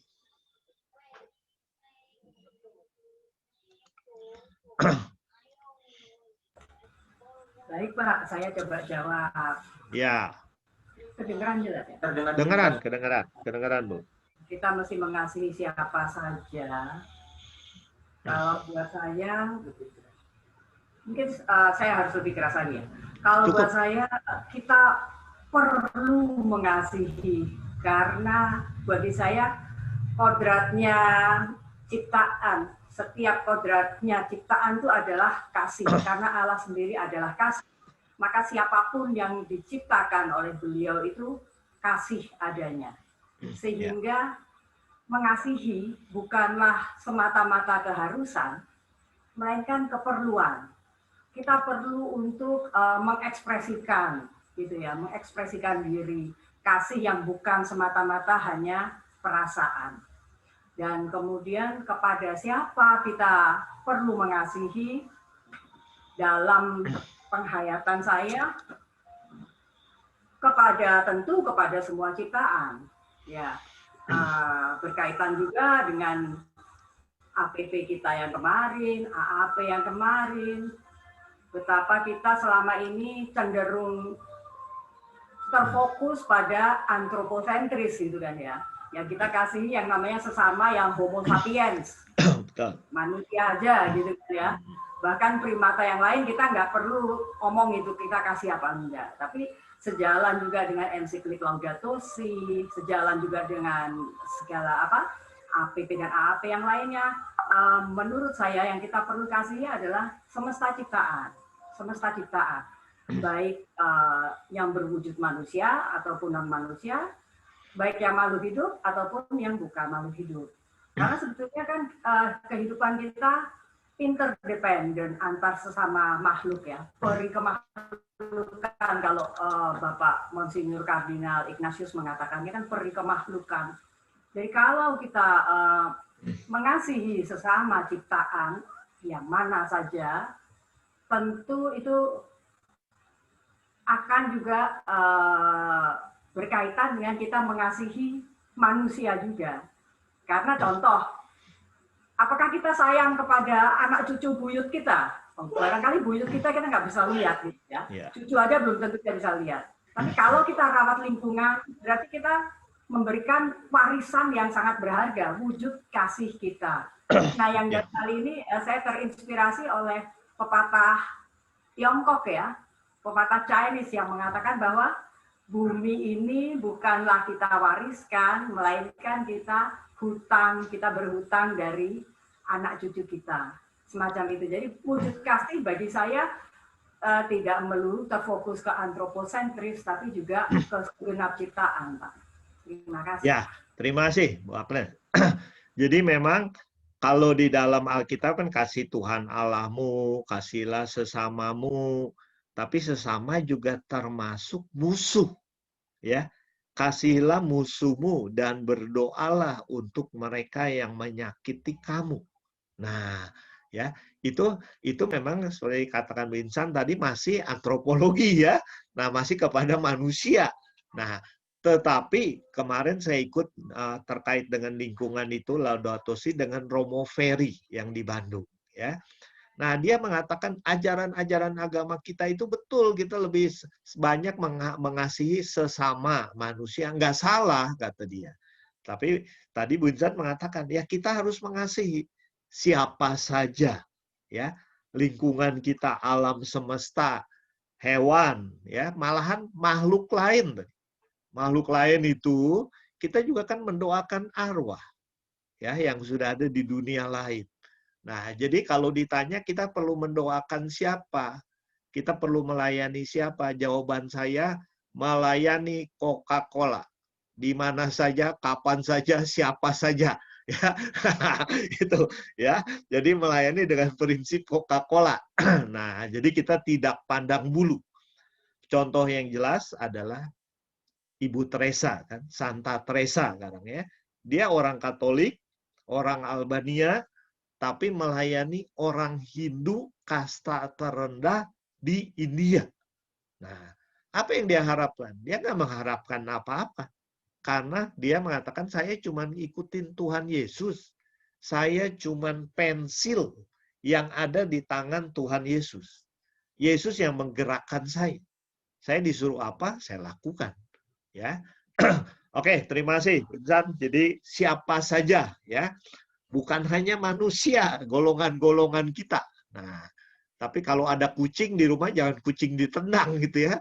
Nah, jadi karena lagi marah, habis dimarahin bos di rumah, sampai rumah anjing dipukul, kucing ditendang sebagai pelampiasan. Nah, itu salah ya. Oke. Pak Paulus sudah bisa bicara? Nah, silakan Pak Paulus, tambahan apa? Apa nih mengenai saling mengasihi? Ya, apa aja tadi yang Pak Paulus ada ide yang tadi masih belum terungkap ya? Enggak sih, kalau semua sih oke lah, saya setuju. Cuma kalau misalnya tadi di awal-awal kita itu percaya kepada Allah, kita mengikuti Yesus, ya jalankan saja perintahnya seperti yang pernah dikatakan Yesus. Jadi, perintah baru bahwa supaya kita saling mengasihi seperti Yesus juga telah mengasihi kita. Ya. Cuma itu aja. Ya, oke ya. Ada lagi, Bu Putut? Dari tadi belum disapa. Silakan Bu. Di-unmute dulu. Oh, Pak Pututnya ada tuh. Pak Pututnya ada di belakang juga.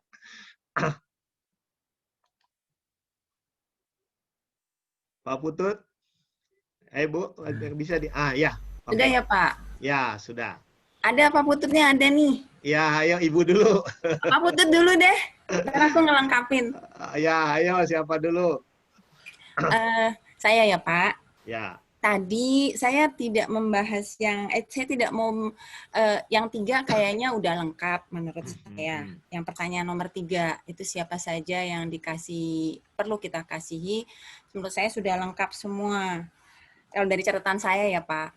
Ya. Tapi kalau yang di nomor 2 itu saya terpikirnya tadi kan bagaimana Allah mengasihi manusia. Kebanyakan jawabannya hal yang baik-baik, hal yang bahagia, hal yang penuh sukacita. Tapi di minggu ini itu saya belajar karena kami ikut dalam satu kelompok baca dari buku harian Santa Faustina, dan di situ saya belajar bahwa Allah mengasihi kita juga itu melalui derita yang kita rasakan, yang terjadi pada satu sen hidup kita atau beberapa sen hidup kita itu pasti kita mengalami yang naik turunnya kehidupan. Jadi di situ pun juga Allah ternyata berkarya mengasihi kita untuk menempa kita melalui derita sehingga menjadi suatu harapannya adalah menjadi logam mulia, menjadi emas yang akan bisa selalu memuliakan Allah. Itu aja sih kalau tambahan dari saya. Ya, dari Pak Putut. Pak Putut. Baru bangun tidur nih, Pak. Pulang kantor. Silakan Pak Putut. Tambahannya dari saya aja. Saya kesempatan ini hanya mau mengucapkan terima kasih kepada teman-teman yang ada di lingkungan ini yang telah mengasihi kami, memperhatikan kami sehingga kami bisa mulai bangkit lagi. Dan apa yang tadi dikatakan istri saya benar bahwa Tuhan memperhatikan kita, memberikan bimbingan kita dalam keadaan apapun. Saya rasa itu, dan terima kasih kepada semuanya. Ya, terima kasih Pak Putut dan Ibu. Ya, ya, memang di 1 Tesalonika 5 ayat 18 itu dikatakan mengucap syukurlah dalam segala hal. Kadang-kadang kita mengucap syukur kan kalau lagi happy, kalau lagi diberkati. Nah, apakah Tuhan nggak memberkati kita dengan penderitaan seperti yang dikatakan Bu Putut tadi? Ya, kita nganggap, aduh Tuhan benci saya. Padahal kita nggak tahu rencana Tuhan itu baik pada akhirnya, ya, tepat pada waktunya. Nah, kita melihatnya sekarang masalah ini. Kemarin saya ikut sharing dari seorang eksekutif, ya, Pak Bambang, mantan direkturnya grup Astra, dia mengatakan begini, saya sebagai bos, saya dulu ambil keputusan untuk beli pelabuhan, ya, di Kalimantan. Kenapa? Karena di situ saya mau bikin pelabuhan itu untuk ngangkut batu bara dan minyak. Ya. Tapi ternyata begitu itu dibeli, dalam 2 tahun batu bara anjlok. Harga minyak juga turun. Nah, artinya apa? Ya, pelabuhan tuh nggak jalan. Nah, malahan jadi uang mati. Ya, sekitar sekian miliar, ratusan miliar. Nah, apa yang saya lakukan? Ya, saya berserah pada Tuhan. Saya nggak tahu apa rencana Tuhan. Tapi ternyata 2 tahun kemudian Pak Jokowi bilang, kita akan bangun ibu kota baru di Kalimantan Timur. Nah, itu pelabuhannya di situ, di Sepinggan atau di mana? Ya, saya tidak begitu jelas. Nah, di situ tiba-tiba saya mendapatkan peluang yang besar. Nah, jadi saya tidak boleh ngomel, ya, tidak boleh, waduh Tuhan kenapa begini, saya salah ngambil keputusan, padahal waktu ngambil keputusan saya sudah berdoa. Nah, tapi karena dia dikatakan saya teguh, saya tetap berserah pada Tuhan. Nah, ternyata 2 tahun kemudian berubah lagi, ya. Kita tidak tahu rencana Tuhan. Apakah semuanya baik, semuanya jelek, tapi kita imani semuanya indah pada akhirnya, ya. Cuman kalau kita ngelihat saat ini, mungkin ini lagi masalah buat kita. Tuhan nggak baik, ini ada COVID.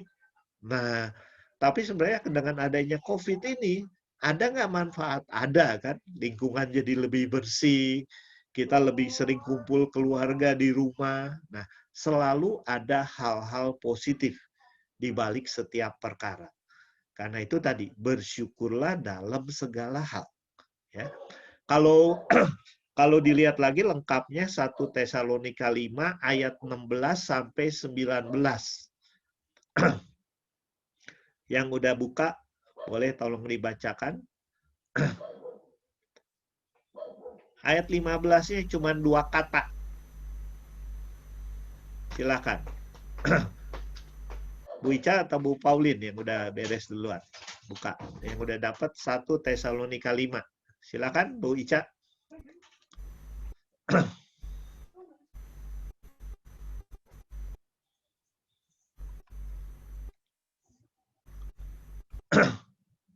Siapa yang udah? Atau Pak Ridi? Pak Ridi udah lihat? Silakan Pak Ridi. 1 Tesalonika berapa, Pak? 1 Tesalonika 5 ayat 16 sampai 19. Bersukacitalah senantiasa. Nah, tetaplah berdoa. Ya, stop dulu ya. Bersukacitalah senantiasa ayat 16. Ayat 17 tetaplah berdoa. Nah, jadi cuma 2 kata. Jadi ayat itu gampang dihafalin gitu ya.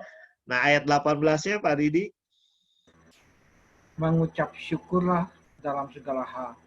Sebab itulah yang dikehendaki Allah di dalam Kristus Yesus bagi kamu. Dan ayat 19-nya. Janganlah padamkan roh. Nah, jadi kita diminta bersukacita, berdoa, bersyukur, dan terus memelihara Roh Kudus. Jangan padamkan roh yang ada dalam diri kita. Ya, nah itu mungkin satu pegangan yang untuk kita bagaimana.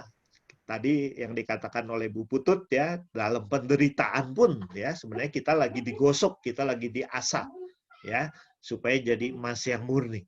Ya. Oke, waktu kita tinggal sebentar lagi. Saya lanjutkan dulu ke yang nomor 4. Pertanyaannya adalah, bukan pertanyaannya, pendalaman. Nah.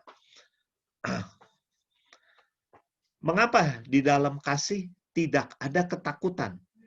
Tadi dikatakan kalau Anda ada ketakutan, tadi di ayat berapa tuh? Ayat 18, di dalam kasih tidak ada ketakutan. Kasih yang sempurna melenyapkan ketakutan, sebab ketakutan mengandung hukuman. Dan barang siapa takut, ia tidak sempurna di dalam kasih. Nah, mengapa di dalam kasih tidak ada ketakutan?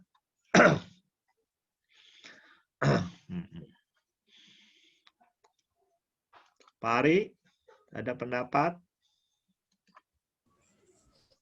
Ya, sebab tadi seperti yang dikatakan Ibu Putut tadi, ketika kita mengalami kasih Allah, maka kita juga mengalami penguatan dari Allah, gitu, Pak. Walaupun kita berada dalam posisi yang berada dalam kesulitan, gitu, Pak.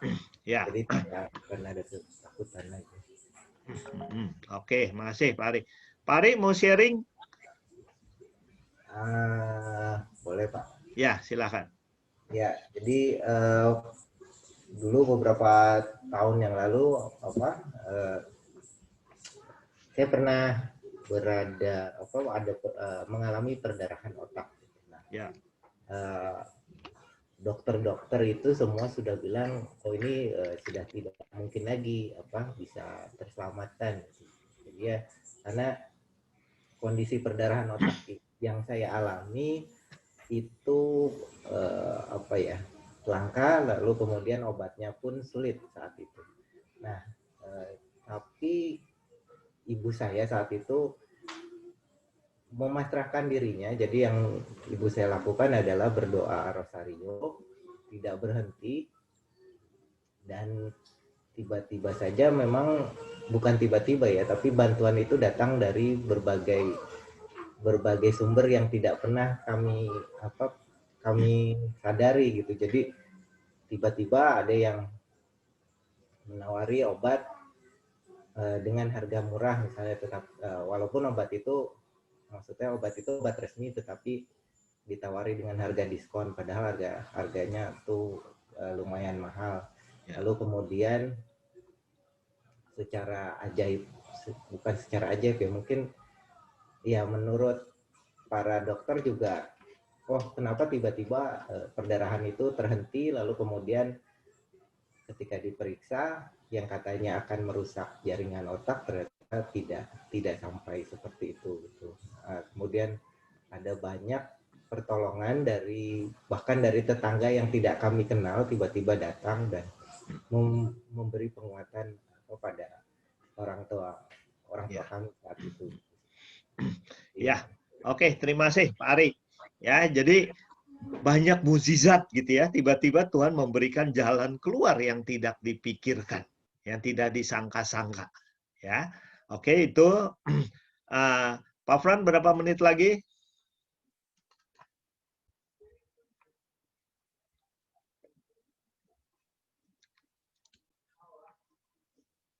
Pak Fran? Oh, Pak Frannya hilang ya. Berapa menit lagi, Pak Fran? Nggak ada. Ya, udah. 13 menit. Oh, 13 menit. Masih cukup lama. Pak Michael dan Ibu Yuli ini belum ada suaranya. Silakan. Ada sharing apa? Tadi kenapa dikatakan kalau ada ketakutan? Nah, ya. Kenapa sih nggak boleh takut itu? Atau ada sharing apa waktu Bapak pasrah terhadap ketakutan itu? Silakan, Pak.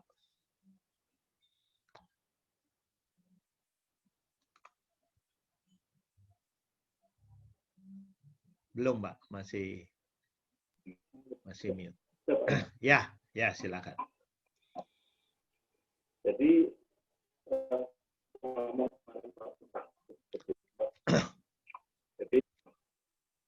suaranya kurang jelas.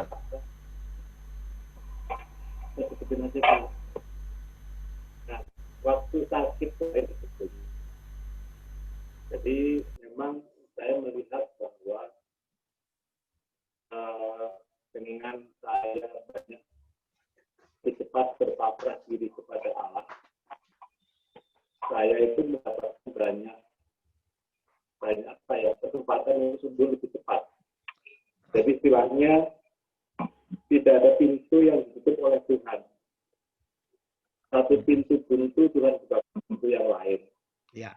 Di satu yang lain juga masuk, dia buka pintu yang lain lagi. Sehingga memang setiap ada kebuntuan itu pasti mendapatkan, sehingga istilahnya di hari kelima saya sakit itu dengan berpasrah diri, saya merasa saya banyak perhatikan Tuhan lewat teman-teman saya.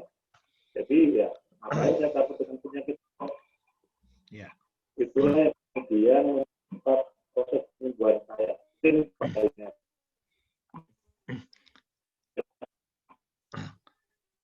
Ya, Pak Michael, terima kasih.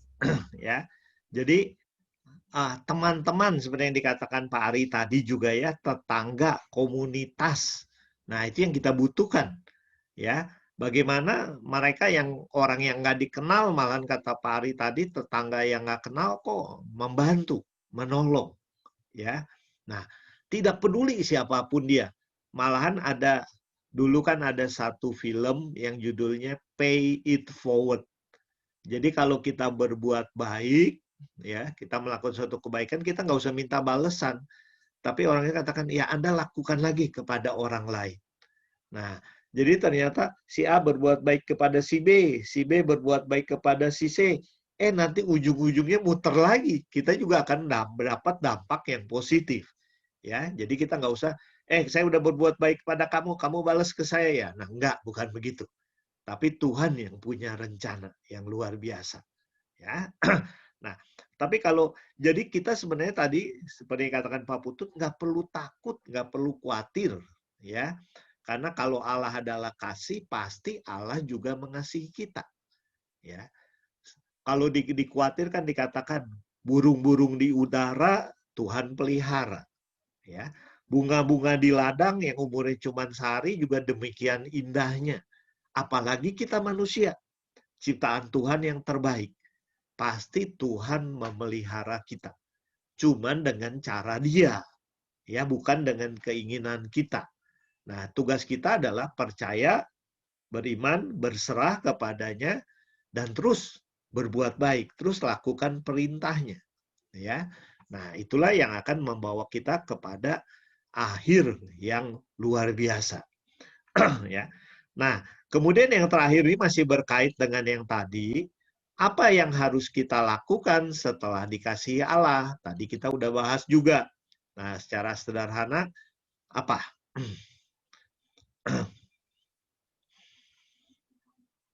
Bu Denelia dari tadi mau jawab belum kan? Nggak kebagian terus. Ayo. Ya, silakan. Yang harus dilakukan menurut saya, ya kita balik mengasihi setelah kita menerima kasih dari Allah.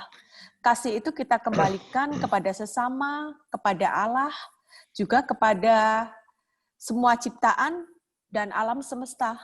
Ya. Jadi kita pokoknya kalau kita udah nerima yang masuk, kita juga perlu mengeluarkan kan. Contoh yang gampang, kalau kita bernafas, aduh, oksigennya anugerah Tuhan nih, saya nggak mau keluarin lah, saya mau bernafas.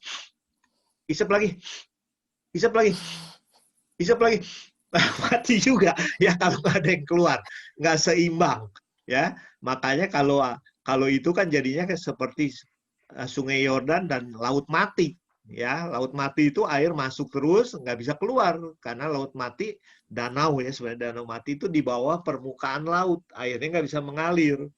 Jadi hanya ada penguapan aja yang terjadi, kadar mineralnya makin tinggi. Nah, ya ikan-ikan tidak bisa hidup di situ.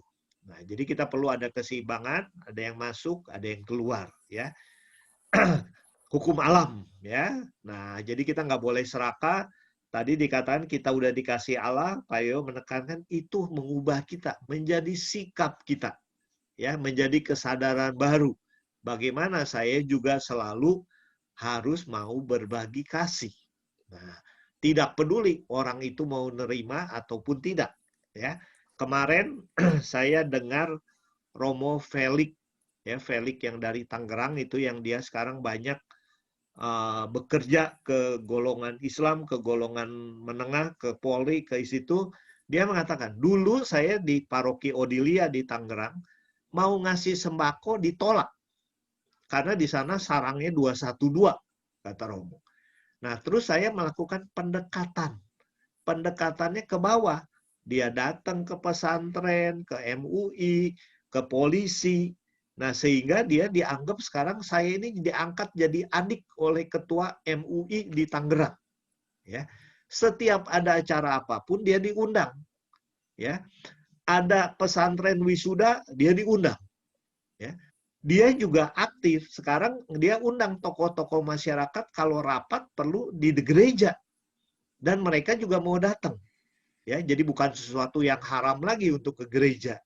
Nah, karena mereka udah kenal. Terus Romo juga melakukan perubahan yang ekstrim. Saya 3 bulan sekali setelah misa, saya persilahkan satu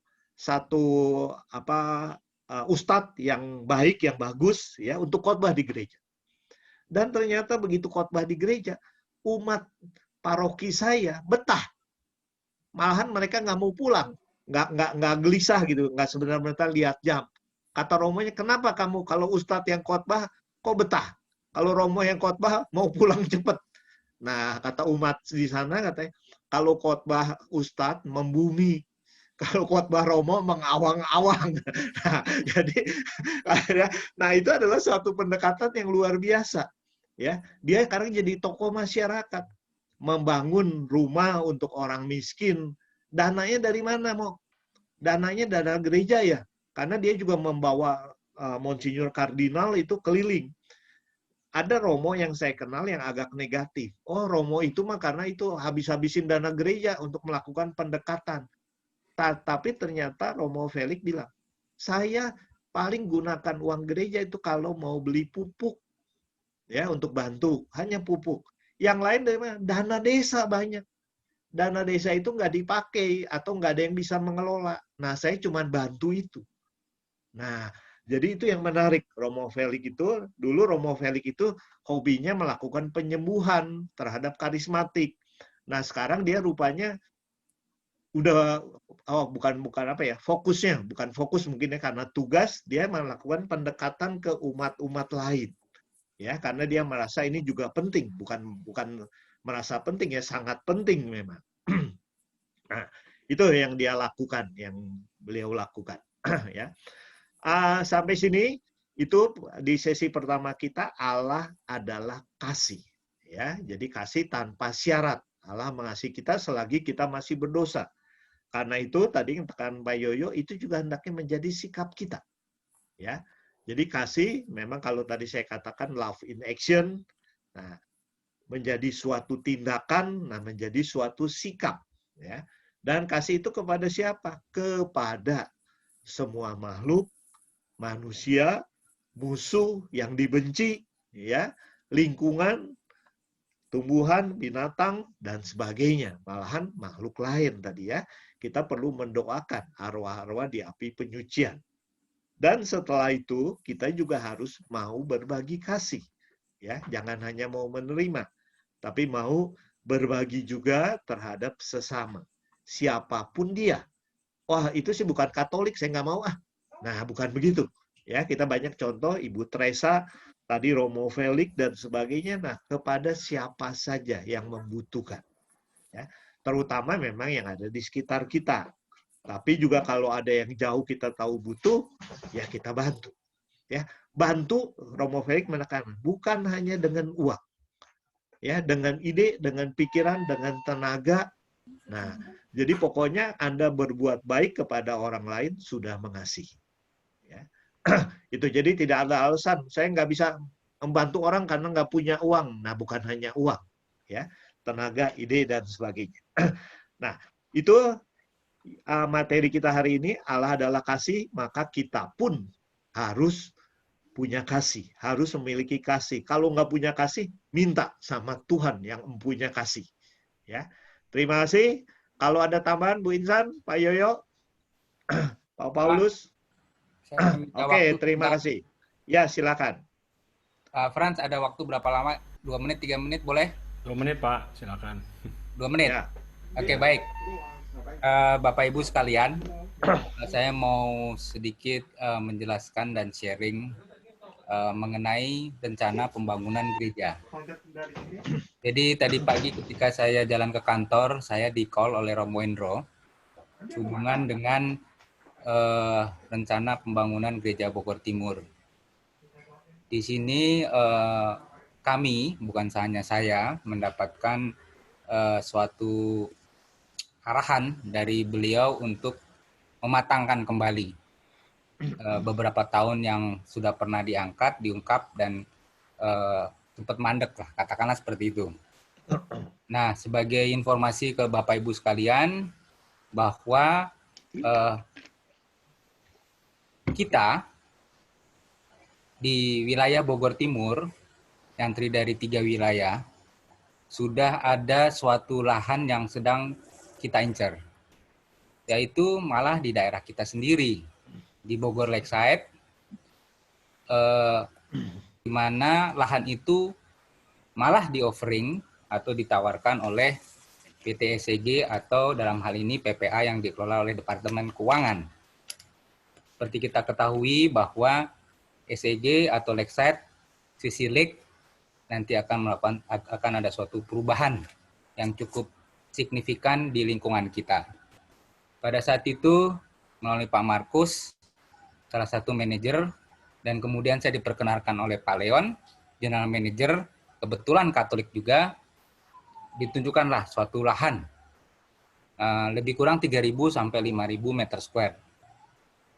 Untuk itu kemudian melakukan suatu Zoom meeting dengan ketua-ketua wilayah dan juga panitia lah, katakanlah, yang dibentuk oleh paroki, dan arahan dari Pak Romo Endro. Kemudian saya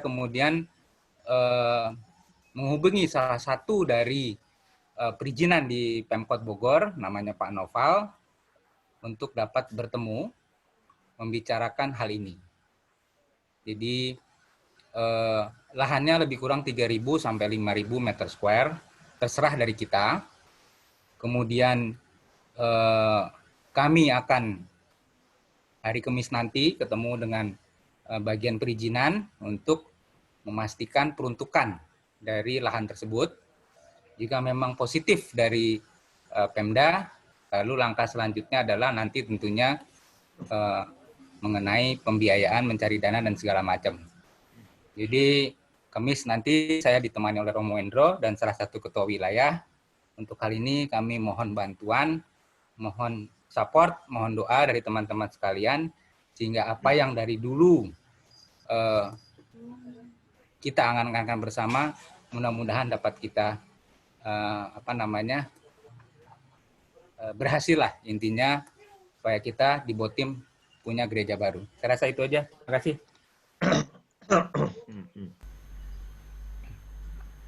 Baik. Oke, makasih Pak Putut, tambah informasi, dan juga Pak Agus atas sharing pada hari ini.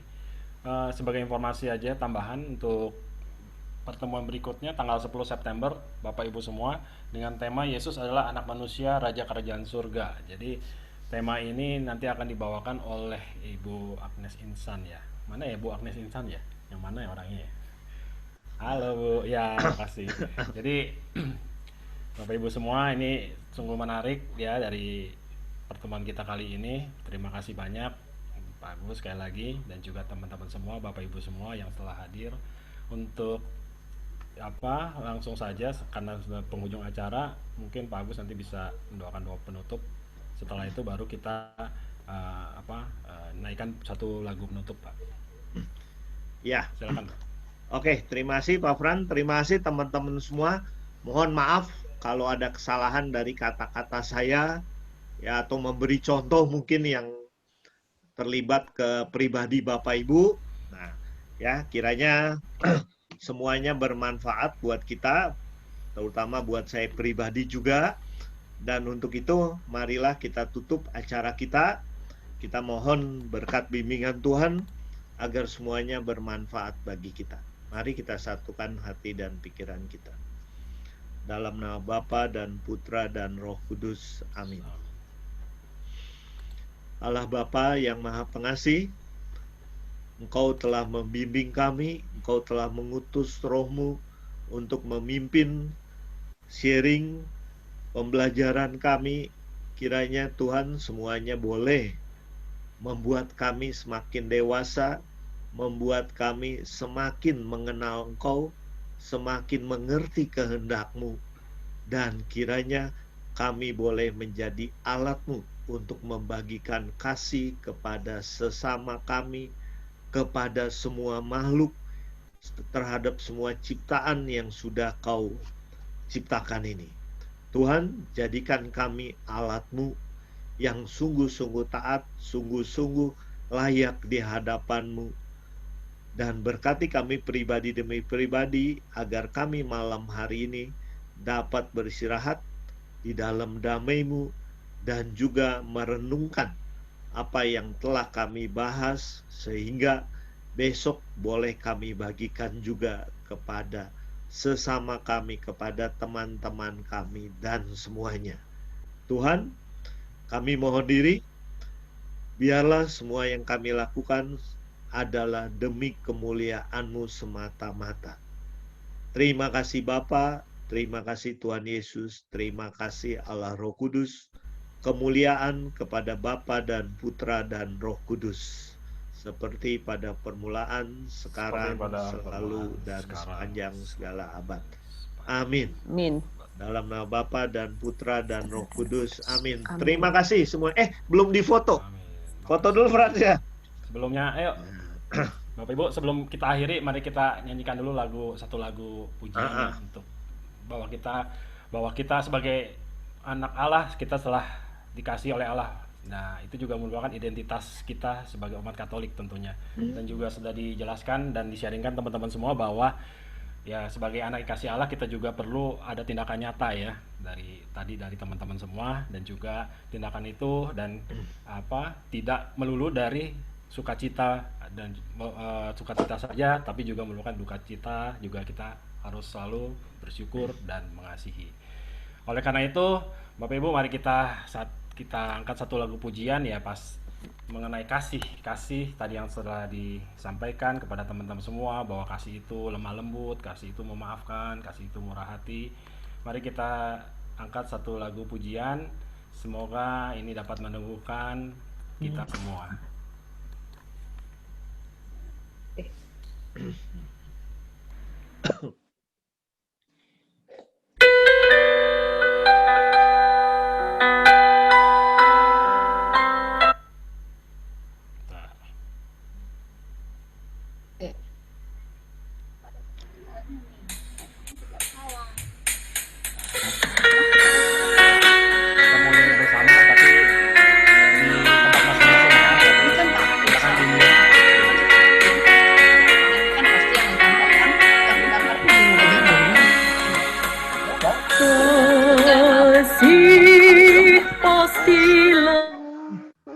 lemah lembut, kasih pasti memaafkan, kasih pasti murah hati,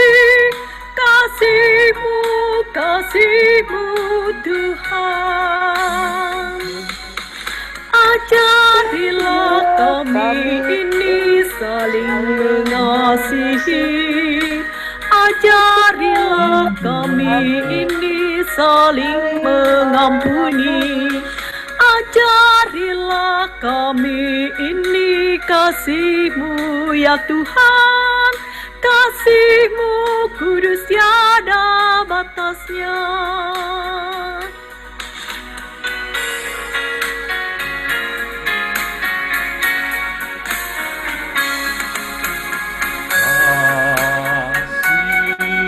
Pasti lemah lembut, kasih pasti memaafkan, kasih pasti murah hati, kasih-Mu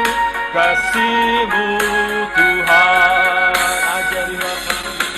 Ajarilah kami ini saling mengasihi, mengasihi. Ajarilah kami ini saling mengampuni. Ajarilah kami ini kasih-Mu ya Tuhan. Kasih-Mu kudus tiada batasnya. Kasih-Mu kudus tiada batasnya. Terima kasih Bapak Ibu semua. Tuhan Yesus memberkati kita semua. Kita foto-foto ya. Sampai ketemu tanggal 10 ya Bapak Ibu. Kita foto dulu ya. Kita foto dulu. Foto-foto. Sebentar. Ini semua ya udah ya. Oke. Itu Pak Hartono, Om Hartono, Bu Maria nggak ada tuh gambarnya. Bu Maria, oh mungkin sudah keluar ya. Oke, mari kita foto dulu sebentar, Bapak Ibu. 1, 2. Tunggu sebentar, ada Bu Maria. Sekali lagi. 1, 2, 3. Oke, terima kasih. Makasih Pak, Bu, selamat malam. Terima kasih, selamat malam semuanya. Terima kasih Om Agus. Agus, terima kasih. Tutup, sabar. Tip dulu ya. Mas, Bu Denilia suaranya merdu. Terima kasih.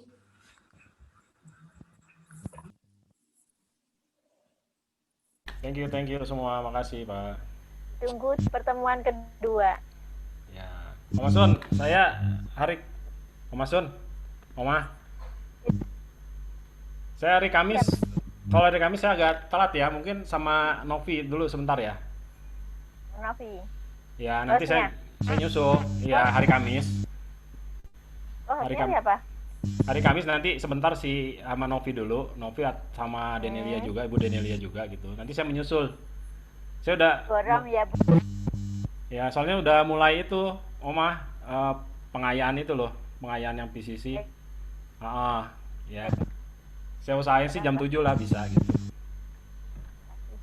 Oh, makasih Om ya.